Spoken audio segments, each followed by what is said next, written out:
আসসালামু আলাইকুম বন্ধুরা, আমি লাউ শাক ভর্তা করার জন্য নিয়েছি। আপনারা দেখতে পাচ্ছেন এখানে লাউ শাক আছে। লাউ শাকটা কিনে এনে কেটে তারপরে সিদ্ধ করে তেলে টেলে আমি ইয়ে করে নিয়েছি, এর ভর্তা করে নিয়েছি আর কি বেটে। এরপরে পেঁয়াজ কুচি দিয়ে দিচ্ছি এখানে। পেঁয়াজ কুচিগুলো আমি একটু মেখে নিব। পেঁয়াজ কুচিগুলো মেখে এরপরে একটু লবণ দিব। এই যে আমার কাছে লবণ আছে, লবণটা দিয়ে দিচ্ছি।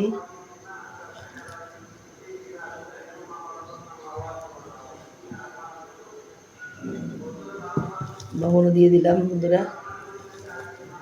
অনেক সুস্বাদু, শীতের সিজনে বিভিন্ন শাকসবজি পাওয়া যায় ফ্রেশ। ওই ফ্রেশ শাকসবজি দিয়ে ভর্তা খেতে খুব ভালো লাগে। ভর্তা রান্না যে কোনো কিছুতে আমরা খেতে চাই না কেন, শাকটা খুব ভালো খাওয়া যায়।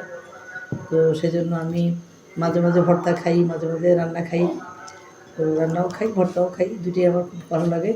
টালা মরিচ গুঁড়া করা দিচ্ছি, টেলে মরিচটি গুঁড়া করে রেখেছিলাম, সেটা দিয়ে দিলাম। এখন এই যে একটু মেখে নিচ্ছি। এখন একটু সরিষার তেল দিব। সরিষার তেলটা আমার ঢাকনাটা এখানে রাখলাম যেন আবার খুঁজে পাই।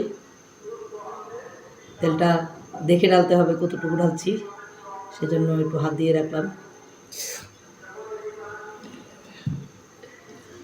তো তেল দিয়ে দিলাম। এখন তেলের ঢাকনাটা লাগাই দিব যেন আবার আমার হাত লেগে পড়ে না যায়, কারণ পড়ে গেলে শেষ। তো এই যে ভর্তার জন্য মেখে ফেলবো। এখন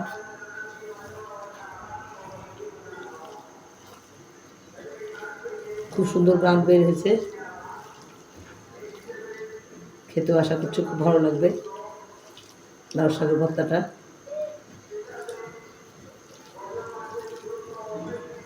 এই যে ভর্তা আমার মাখা শেষ, এখন একসাথে করে রাখছি সুন্দর করে, যেন দেখতে খুব সুন্দর লাগে। কেউ দেখলে যেন বলতে না পারে যে আমি করছি, সেজন্য গোছানো হয় নাই, এই জন্য সুন্দর করে রেখে দিচ্ছি। তো খেয়ে দেখলে বুঝতে না পারা, খুব মজা, খুব মজা। আপনার বাসায় করে খাবেন লাউ শাকের ভর্তা।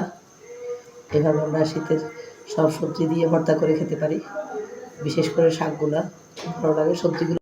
এই যে ভর্তা পরিবেশনের জন্য রেডি। এখন আমরা শুধু দুপুরের খাওয়ার জন্য বাকি। খেতে বসলেই ভর্তাটা খাবো প্রথমে। সবাই ভালো থাকবেন, শুভেচ্ছা সবাইকে, শুভ দুপুর।